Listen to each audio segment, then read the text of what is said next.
बबुआ किए कैला सासुरारिया।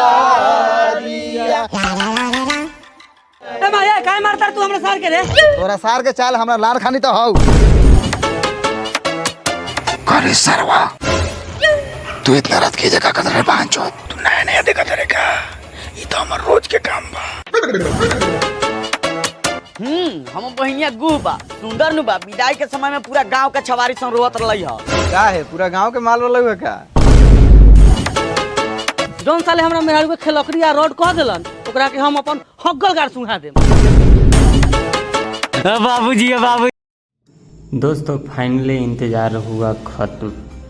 7 से 8 तारीख को आ रहा है मनी मिराज वाइन्स पे शादी बर्बादी फुल कॉमेडी वीडियो। तो और चाहिए और चाह के देखिए कॉमेडी वीडियो का आनंद लीजिए। और मनी मिराज वाइन्स का फ़ैन है तो चैनल को सब्सक्राइब करिए।